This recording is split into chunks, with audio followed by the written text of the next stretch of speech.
दोस्तों एनटीपीसी का 12th level का जो डिटेल नोटिस आया है उसमें कुछ महत्वपूर्ण पॉइंट हैं। उसमें से एक पॉइंट है आपके वेटिंग लिस्ट का। देखिए, मैं अपने चैनल पे एक एक पॉइंट को मैं बताता हूँ, उसके बाद अन्य लोग उसको बताते हैं। तो सबसे पहले आपको यहीं पे एक एक पॉइंट अच्छे तरीके से समझाया जाएगा। चैनल को सब्सक्राइब जरूर कर लीजिएगा। मैं अपने मन से नहीं बोल रहा हूँ, ये आपके नोटिस में लिखा हुआ है। डिटेल नोटिस जो है उसको भी देखेंगे और उसमें कहाँ पे लिखा हुआ है और क्या। एक और पॉइंट है, वैकेंसी बढ़ सकती है। जिस तरह से कई जोनों में 12 वैकेंसी आई है, किसी में 47 वैकेंसी आई है, तो क्या ये वैकेंसियाँ बढ़ सकती है। तीसरा पॉइंट इस वीडियो में हम चर्चा करने वाले हैं कि कौन से जोन को आपको चूज करनी है, क्योंकि आज ही से आपके फॉर्म डाले जाने हैं। तमाम चीज़ों के बारे में डिस्कस करेंगे। चैनल पे नए तो सब्सक्राइब कर लीजिएगा।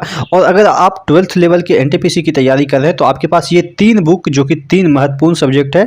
रेलवे के 7 संग्रह जो कि जीके के लिए है, 92 से 22 तक के इसमें क्वेश्चन है। मैथमेटिक्स के लिए शॉर्ट पेपर 10,000 प्लस किरण पब्लिकेशन की, और आपके रीजनिंग के लिए शॉर्ट पेपर 1996 से अभी तक 8700 प्लस ऑब्जेक्टिव क्वेश्चन के साथ ये वाला बुक खरीद लीजिएगा। और अगर आप चैप्टर वाइज क्वेश्चन सॉल्व करना चाहते हैं तो ये आप खरीद सकते हैं, रेलवे ऑल एग्जाम सामान्य जानकारी सामान्य विज्ञान। और अगर आप प्रैक्टिस करना चाहते हैं मॉक टेस्ट का तो आप 129 सेट का ये 2 बुक है वो खरीद सकते हैं। चूँकि आपको यहाँ पे इससे पता चलेगा कि आप कहाँ पे लाई करते हैं, और जब भी कोई भी टॉपिक में दिक्कत होगा तो इस बुक से आप प्रैक्टिस करके फिर एडवांस लेवल पे आप जा सकते हैं। तो नीचे डिस्क्रिप्शन बॉक्स में इन 5 बुक का लिंक दिया हुआ है, वहाँ से जाके परचेज करके अपनी तैयारी बूस्ट कीजिए। तो मैं बात कर रहा था वेटिंग लिस्ट का। क्या वेटिंग लिस्ट का प्रोविज़न है?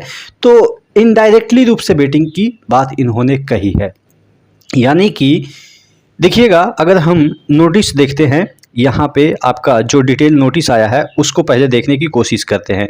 ये देखिएगा, ये जो डिटेल नोटिस आपका कल ही के डेट में आया था, मैंने आपको बताया भी था कि 1-1.5 घंटा में आपका नोटिस आ जाएगा, और आ भी गया था। तो चलिए कोई बात नहीं, अब बात कर देते हैं कि कहाँ पे मैं बात कर रहा हूँ कि इसमें ऐसा प्रोविज़न दे रखा है कि इसमें आपको वेटिंग लिस्ट का प्रोविज़न है। देखिए बोल्ड लेटर में बताया गया है। बोल्ड लेटर का मतलब ये हुआ कि ये महत्वपूर्ण है।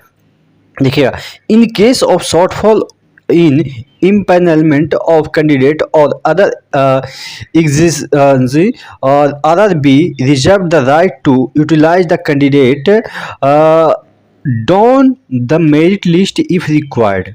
यानी कि अगर इम्पैनल में कोई भी सपोज आरआरबी को लगता है कि कैंडिडेट नहीं पूछ रहे हैं, या किसी वजह से हो सकता है कि मेडिकल की वजह से बहुत सारे लोग छट गए हों, या डॉक्यूमेंट वेरिफिकेशन की वजह से छट गए होंगे, तो उस केस में डाउन द मेरिट लिस्ट, यानी कि जो मेरिट लिस्ट में डाउन पे होंगे, if required as per the merit and option of the candidate, यानी कि उसको यूटिलाइज किया जा सकता है वैसे कैंडिडेट को जो कि लिस्ट में नीचे हैं, यानी कि डाउन में है।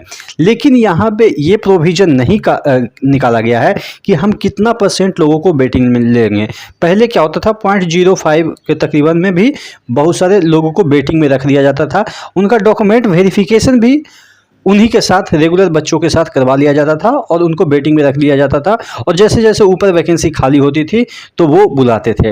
लेकिन चूंकि उस समय वैकेंसियां अनएक्सपेक्टेड थी कि कब निकलेगी कब नहीं निकलेगी, इस वजह से वो जो वेटिंग लिस्ट है उसको एक फिक्स % में बांट दिए थे कि इतना % हम वेटिंग रखेंगे और उससे बुलाते रहेंगे। लेकिन इन सभी अब जो नई वैकेंसी निकल रही है उसमें इन्होंने ये फिक्स नहीं किया है कि आपको वेटिंग में कितना % हम रखेंगे, यानी कि कितना % जो लोग हैं उनको हम वेटिंग में रखेंगे।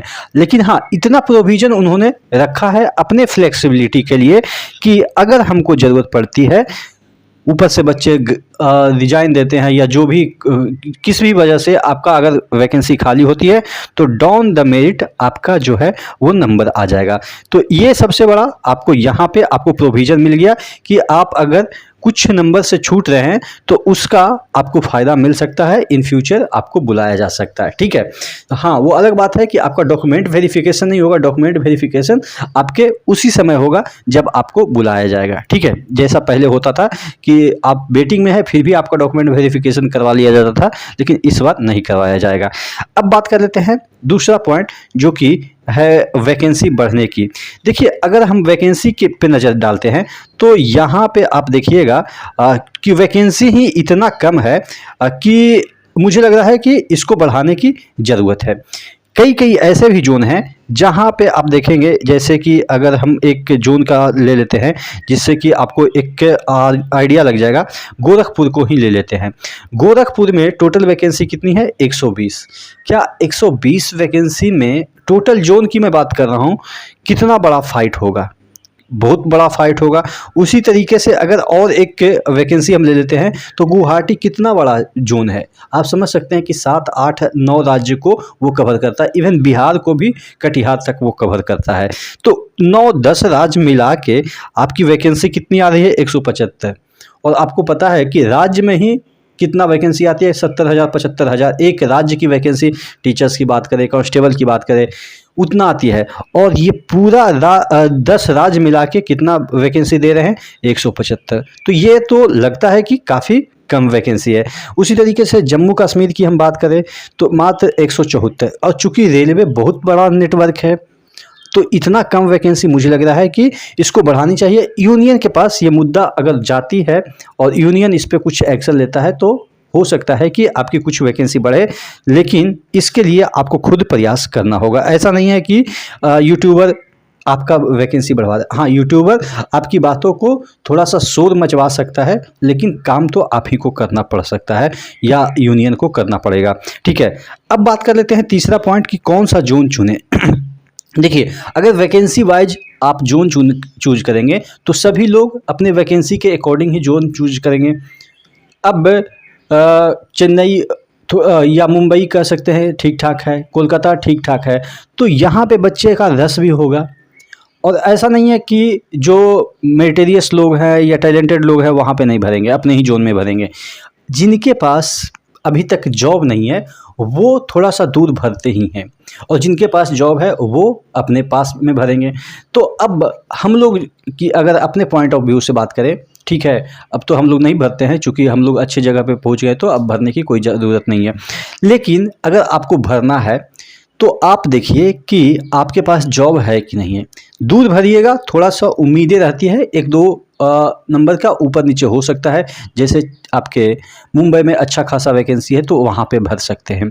लेकिन अगर आपके पास नौकरी है तो अपने ही जोन भरिए, भले ही वो 12 वैकेंसी हो या 16 वैकेंसी हो। पटना में शायद 16 वैकेंसी है, तो आप समझ सकते हैं कि पटना में एक यूपीएससी के लेवल का आपको कंपटीशन मिलेगा। और अगर यहाँ पे आपको 12 से 16 वैकेंसी है पटना में, तो आप समझ सकते हैं कि यहाँ पे कट ऑफ 90 से तो कम जाएगा नहीं। नॉर्मलाइज मार्क्स की बात कर रहे हैं, रा नंबर फिर भी कम से कम तो 50 ही चाहिए ही, क्योंकि 12 ही लोग को भरना है, सीट देनी है। और वो 12 लोग कौन होंगे? जो कि कहीं ना कहीं सिलेक्टेड होंगे ज़रूर। तो यानी कि सिलेक्टेड होंगे तो वो अपने आप में खुद टैलेंटेड होंगे। तो इस तरीके से जोन चूज करते समय आप ये ध्यान दीजिए कि मेरिटोरियस लोग कहाँ भाग रहे हैं और हमको कहाँ भागना है। बाकी हम कट ऑफ पे डिटेल वीडियो बना देंगे जिससे कि आपको एक आइडिया मिल जाएगा। ठीक है, तो नेक्स्ट वीडियो मिलते हैं, तब तक के लिए जय हिंद।